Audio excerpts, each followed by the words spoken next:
At long last, Heroes of Terrinoth has shown up on my doorstep, and I'm going to open it for the very first time with you, and we're going to go through all its components. Hello everyone, and welcome back to the BattleCast.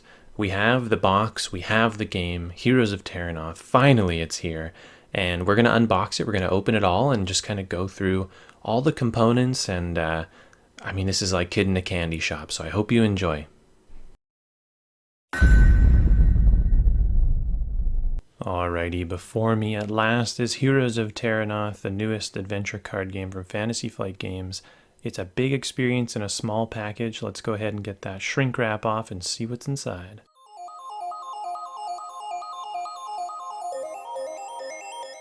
And I gotta say, the box looks great. Unfortunately, we're seeing signs of the frustration of Canadian postal workers who are on strike. They obviously just threw my beloved game right at the door. Screw you, government, is what they say. But anyway, I'm happy it's here, although it's a little damaged, sadly.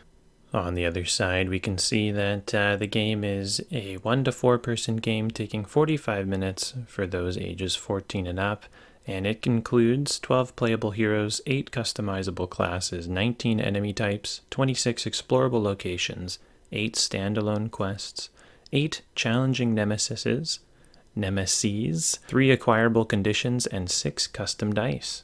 Zooming in on the flavor text, it says, "Strike back at the foes of Terrinoth. As the ancient Bloodguard sows discord in the free cities, an undead army arises to threaten the Mistlands. Terrinoth needs a new champion." In Heroes of Terrinoth, you and your friends fight back against deadly creatures and powerful foes. Take on the role of unique heroes, upgrade into new powerful classes to expand your abilities, and conquer 8 perilous quests, each with its own special dangers.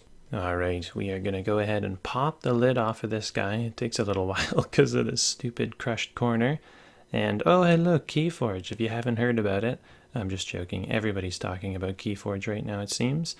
Our rulebook here, oh my goodness, love the quick reference on the back. And I gotta say, they've nailed this rulebook. I found the Warhammer Quest one to be a little bit confusing, but there are so many diagrams and nothing too overcomplicated. It really, I don't know, I read this thing in about 5-8 minutes and had a pretty good understanding of how to play this game. So a really good job on this, and only pertinent examples. I didn't feel like I was inundated with extraneous information. On now to the first actual component, and that is the Mutant Bones of this game. It's the quests that we have. And the first one here is the starter quest, so it's not too much of a spoiler, but it's the Goblin Problem. And there's a couple things I'll point out to you on this that I really like. In the top left corner, you can see the difficulty level. It ranges from Goblin, Ogre, and then like Werewolf type thing. It's easy, intermediate, and challenging. We can see the peril track there, so you slide along your thing, and when you hit the green, you trigger the green flavor text, the blue, and so on. And we can see the victory and defeat conditions. On the other side of the coin, we have ourselves the setup instructions. Now, the special setup instructions, we don't see this as a very basic quest, but when they do come out, they really do spice things up. And I just have to say, this is such a clean format on how to set up this quest. In the Warhammer Quest game, there was a lot of stuff going on the back of these cards, and it ultimately was a bit confusing. So in the top right corner, we have the nemesis we're going to be playing against, Splig. We have the story so far, we have what happens if we win and lose, and we have the exact enemies that we're putting in and how we're putting them in. And it's just, what item cards we're using, what locations, which one's on top. A really good job here. This is very user-friendly. Now, as you may have heard, these are standalone quests, meaning they do not chain together, and when counted, if you can believe it, there are 8 quests as compared to the 5, I think, in Warhammer Quest, the adventure card game. So without further ado, I'm going to punch out all this stuff and lay it all out before us.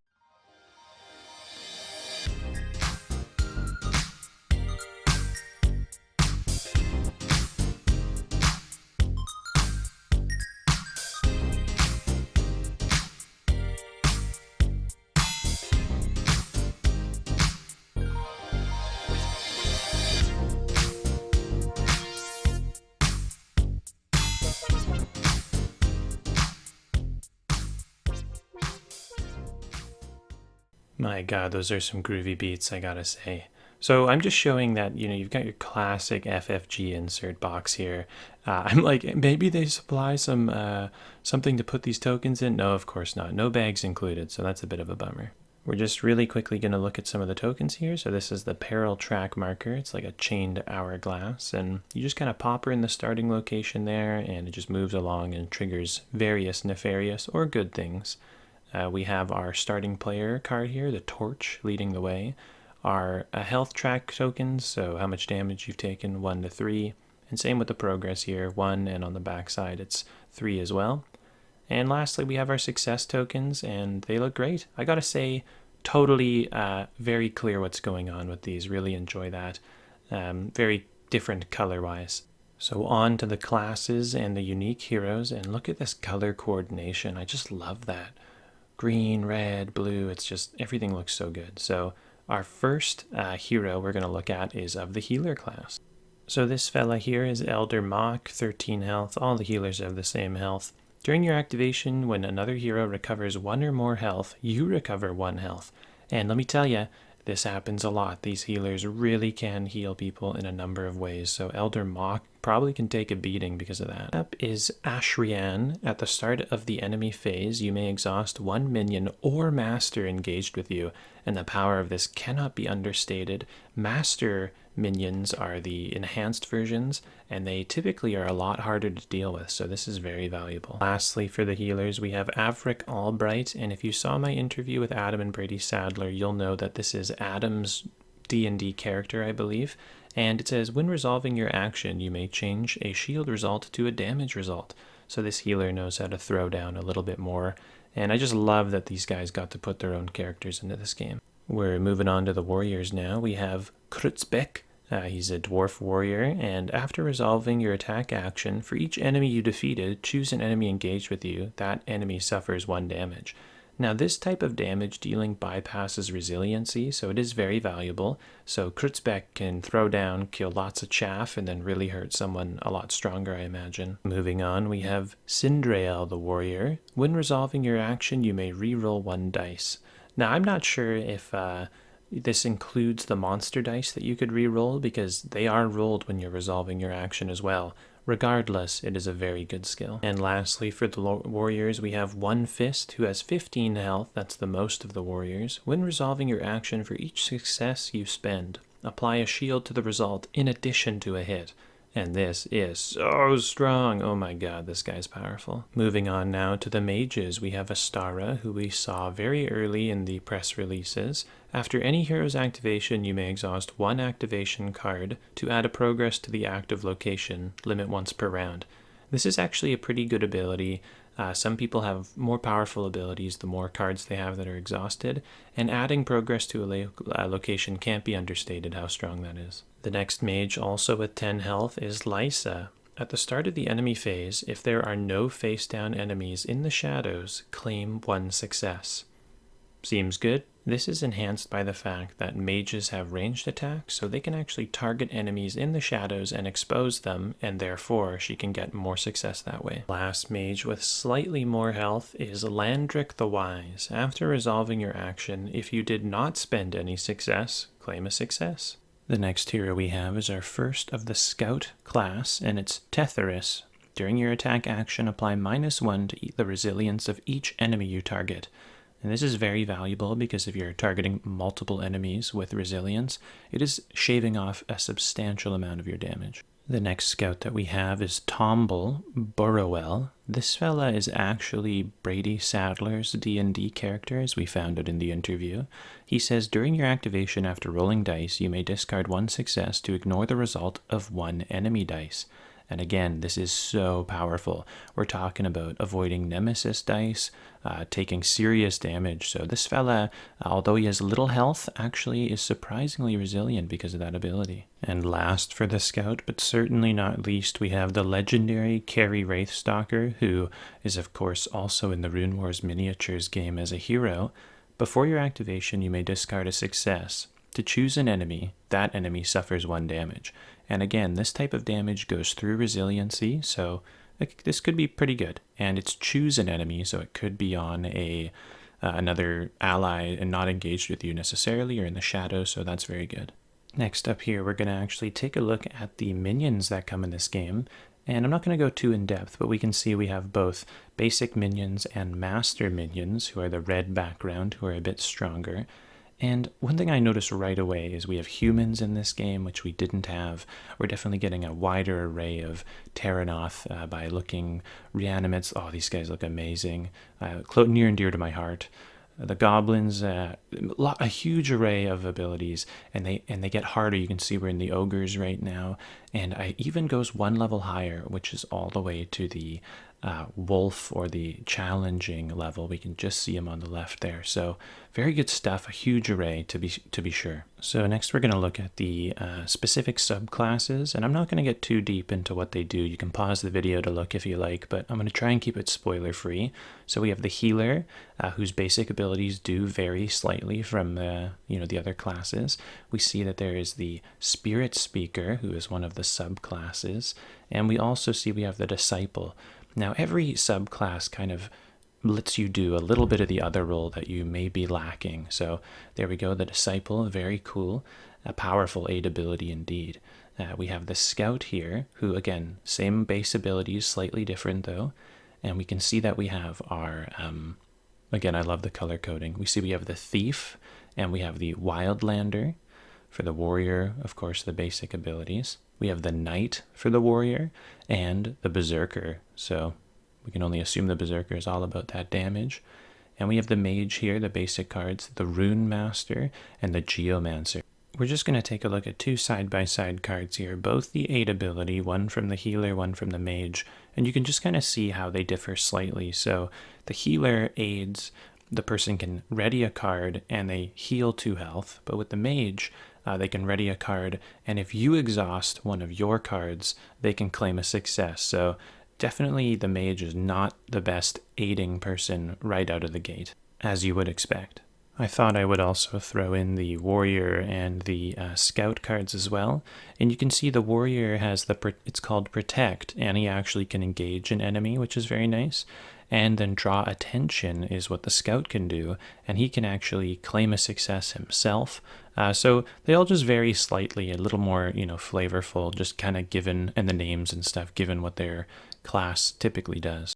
We're going to quickly take a look at the locations. Again, slightly spoiler-free. I'm not going to focus too hard on any one in particular, but you can see that the difficulty changes from goblin up to ogre and then to wolf on the left there. So they do get challenging, and their locations vary so greatly here. The anatomy of a location card consists of how many enemies spawn engaged, in the shadows, and the progress required to advance to the next location.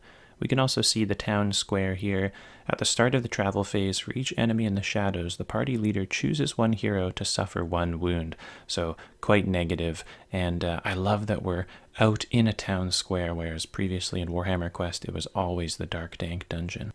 One thing I love about this game is the simplicity of it all, and this reference card kind of highlights that, in that when you roll the same dice, and success means for attack you do damage, for explore you add progress to the location, for resting you heal, and for aiding the person you're targeting claim success. It just makes sense, and then it also shows what the symbols mean on the cards there. Taking a look at the dice here, which is an Adam and Brady Sadler special, they are the exploding dice. The enemy dice have, I think it's a 3, there's only 2 blank sides on an enemy dice, so you're lucky if you don't get hit.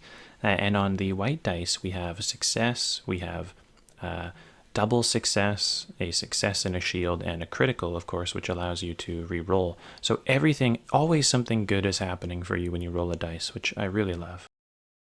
Moving on now to our miniature cards. No Fantasy Flight game would be complete without them, I don't think. And we have our boons and banes here. And the first bane we're going to look at is poisoned.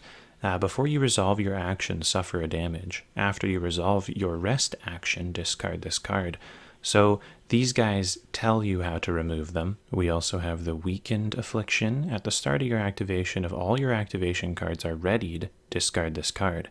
At the end of your activation, either exhaust an activation card or suffer a damage. They aren't all bad though. We have focused, which is the beneficial status that can be applied in a number of ways, but when resolving your action, you may discard this card to re-roll up to 2 dice, and in this game you can even re-roll the same dice multiple times, so this is very strong indeed. On now to the event and item cards in this game, and the event cards, and there aren't quite as many as there were in Warhammer Quest because there aren't equipable items. They are delineated by location, so we have the base cards here, we have the wild and village, and even the dungeon cards. So this allows the game to tailor this experience a bit better. We also have the bonus cards for if you're playing 2-player or 3-player, which give you extra health and tell you who activates extra times to kind of make the gameplay more fair. We'll take a look at one of the item cards, the Book of Stars. You may discard this card after hero's activation. If you do, choose 2 heroes to each ready one activation card. So all items in this game are kind of use and get rid of. There aren't any like long haul carry on with you through the campaign items. And I think that's okay for the base entry into this game series because the items in the other game were a little complex. So I enjoyed this very much. Let's go ahead and pack this thing up and give you my final thoughts. So here it all is laid out before us, and I gotta say it is a big experience in a small package, just like they promised. Ultimately, I love the art style change, the new direction, the color, and being able to travel across the land. That's just so awesome. The only thing that would have made this better is an insert, my kingdom for an insert, and of course if the Canada Post worker hadn't smashed my box when delivering it, but what can you do? So really good job here, love the components of this game. Thanks for watching, I hope you enjoyed the video. New videos come out every Friday or Saturday. If you enjoyed this video, consider giving it a like or even subscribing to the channel, or you can leave me a comment in the section below. Until next video, I'll see you then. Thanks.